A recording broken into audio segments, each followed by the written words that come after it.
Yeah, welcome back to the program. Great to have your company on this Friday night. Kyneton, you got a family connection up there, have you not? Yeah, I do. My brother-in-law, two of my sisters live in Kyneton. One lives in Wood End, so follow Kyneton pretty closely. Well, it's a great story, Pix, and you'll know this story really, really well, but some of our other viewers from across the state may not know that this was a club on its knees, and they've done a remarkable job turning things around. Let's have a look at what the Kyneton Footy Club have managed to do in recent times. Kyneton's changed a hell of a lot. When I delivered telegrams and mail, I knew everyone in the town. A lot different now. You walk up the street and you might know 50% of the people if you're lucky. Beautiful place, very proud. Heritage around the town. We've got the beautiful Piper Street, so we get a number of unique visitors into the township, which is fantastic, and there is certainly a lot of history in the Kyneton community, and they're great supporters of the football club. My mum used to come around and park our car here, and people we knew from Rochie used to come and she'd back out the car and they'd put their car in because you couldn't get around the fence. And right around the ground, there'd be 2 or 3 deep standing behind the cars. Like, it was absolutely unbelievable. It's been a challenging recent few years for the football club, and I guess when I say recent, the last 10, so it's a fairly challenging period. Our last flag was in 1997, which I was fortunate enough to play in.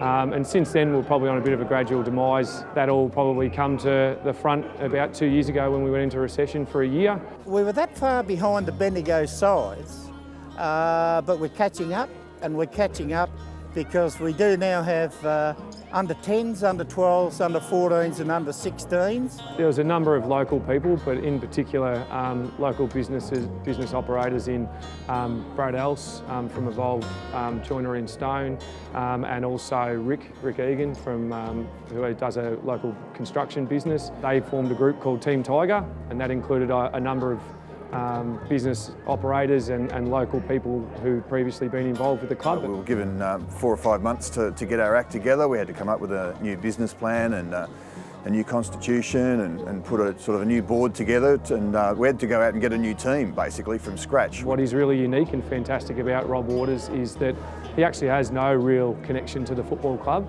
He's just a person who was approached as part of that rebuilding phase, potentially because of his media element and I guess his football smarts. He's been fantastic in that role, along with Karen O'Sullivan and Aidan Strang in supporting roles over the last 2 years. Now we've got all the junior sides here and going, which is great. We've got new lights which were lit up for the first time during the week, which cost over $500,000 of government money, which we're thrilled about, and we're gradually improving the standard of the facilities here. So playing Eaglehawk today, they knocked us off in the elimination final last year.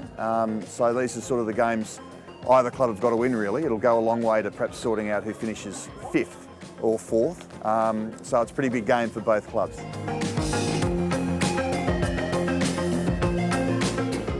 I think we've learnt from our past, and we're really looking to continue to improve. We were 5th last year. I'd really like to hope that we can push to aim for 4th or 3rd this year. And now we want to gradually build and end up having a crack at a flag, I suppose. Whether we can get there this year, who knows? But we'll just keep pushing for that, continue to provide opportunities for local kids. Honestly reckon we'll make the finals. How far we go, I don't know. But it's just good, and it's great for the town, you know. There's more and more get to the footy when the Tigers are winning. We're all also about people having a good time and enjoying themselves. I don't think you can take country footy too seriously, so we're all about that as well. But yeah, it'd be nice to win one soon. As for a time frame, well, the sooner the better.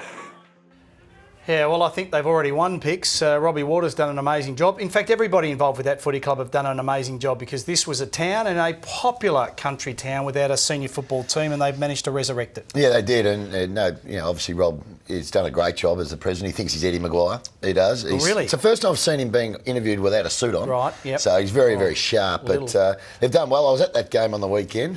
You were? Yeah. Were you? Yeah, I was at the game. What were you doing? I was watching. I went up there, my kids were over, and I took them to the footy. Well, to see the I'm not sure you were just doing that. Have a look at this AFL superstar and how he just happened to walk in on the interview with Robbie Waters. Hello. You're doing a bit of off the bench style. Get away. It is. Yeah. He's Lenny P. This is my show anyway. Yeah, he's Lenny P. We're putting the hat around for him a bit later on. So This is my show anyway. Well, you know what? Robbie had his high pants. So, what are you doing?